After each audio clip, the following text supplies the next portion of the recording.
317 girl students from a school in Zamfara state who were kidnapped a few days back in a night raid continue to remain missing. However, one of them, a 20-year-old student, managed to escape and has now come forward to recount the horrid experience.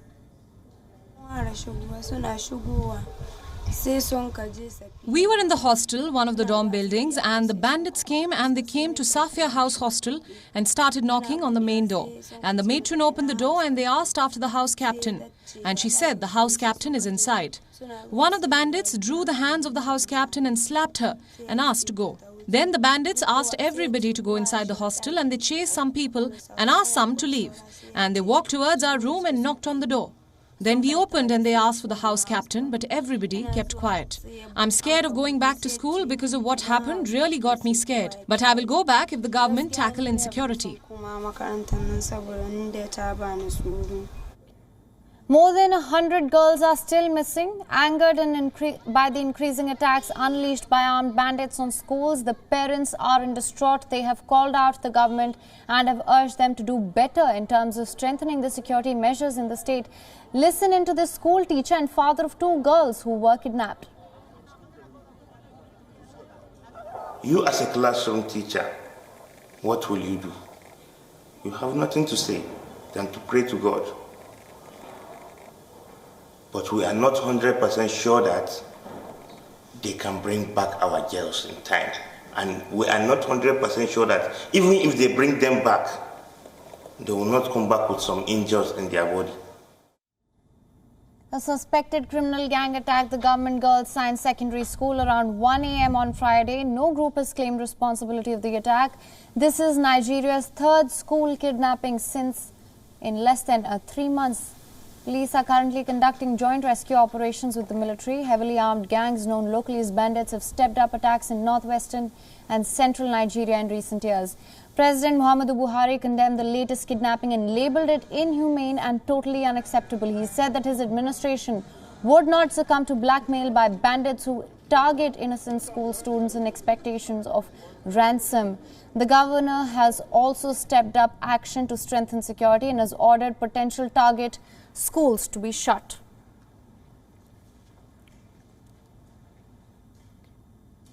And for more on this, we are now being joined by Matia Sado, who is a former Nigerian presidential aspirant. Thank you so much for joining us. He is joining us live from Kaduna, Nigeria. My first question to you is, angry and distraught parents are now demanding the government to step up action. What is the plan of action in place and what measures do you think need to be taken apart from what's already being done? Thank you very much, and good to have you. Good to have me here. You see, unfortunately, the government has not been able to do a lot because Nigeria, as it is at the moment, the security situation in Nigeria is not only in the schools alone.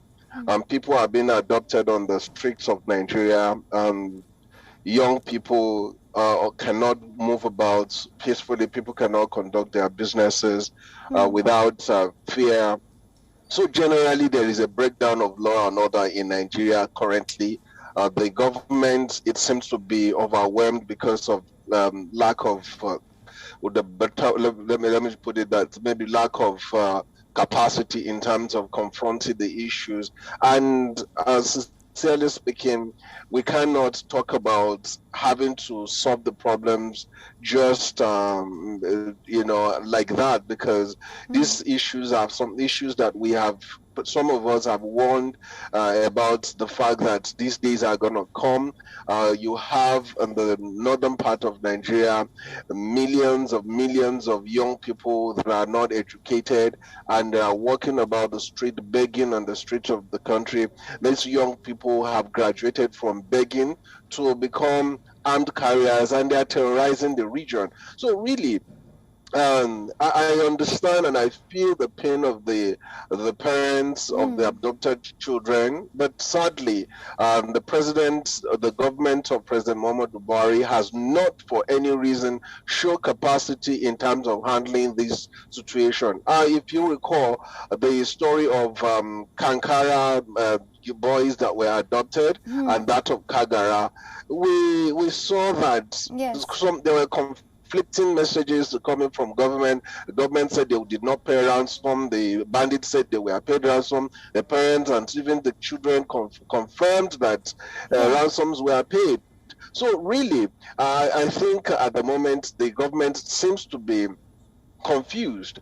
Rather than confronting this problem, rather than trying to solve the problem, the government is going after people who are criticizing the government. I think this is really irresponsible of the government. I don't see how government wants to solve the problem by going after critics in the country. I don't see how they want to solve the problem without deploying the necessary resources, the necessary men to the places where these things are happening. And besides, how can we have a situation reoccurring in the country almost on weekly basis now in Nigeria? People are being adopted, children are being, schools are not safe anymore. So I don't know how to put it, but I think what we are facing in Nigeria today is a complete collapse of Nigeria's security structure. Yes. Now, clearly, this is reflective of the state's security, and this is Nigeria's third school kidnapping. You also mentioned that abductions have taken place in the past as well, and not just from schools. So what can you tell us about the security of the region, and how do you think that needs to be ramped up now? Okay, so you see, what happened is that, like I mentioned, there have been a lot of young people of my age who were not privileged to be in school, to be trained or to be educated. And these guys were basically begging on the streets those days. Now, I can't imagine that you have somebody of my age roaming around the street begging for food and what have you. So really, what has happened is that these young guys, now having taken this lifestyle of going to the forest to adopt people and what have you, it's something that the northern part of Nigeria has over the years built, and then they've taken advantage of these young people, have armed them during elections, and today it is completely turned around and is confronted them. These people have become their biggest group that is hunting after them. So what I can tell you about the current security structure or the security situation in the northern part of Nigeria where I reside is that it has completely collapsed. The security men are overwhelmed. I live in a particular area in Kaduna South.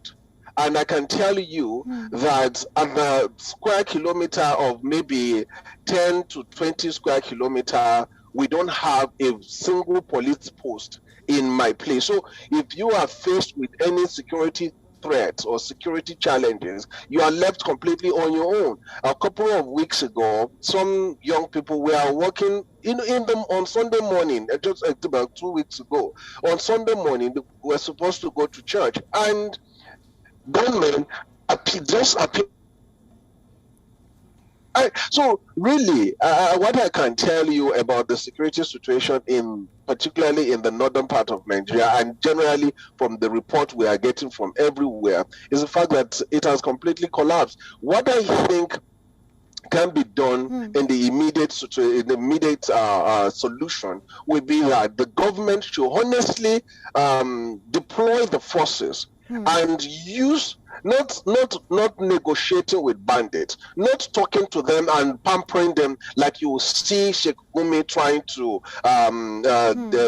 discuss with the bandit. No, not that kind of thing. I think the government needs to put its forces together, try to confront this problem. Sadly, the reports that we got from even those that were kidnapped from Niger State is that the kind of arsenal, weapons that these guys have, with the machineries that they have within them, that they don't think that some of the police outposts have this kind of equipment. So it begs for concern. But I think that maybe with the help of international community, Nigerian government should beg for international support to at least at the moment, deal with this situation.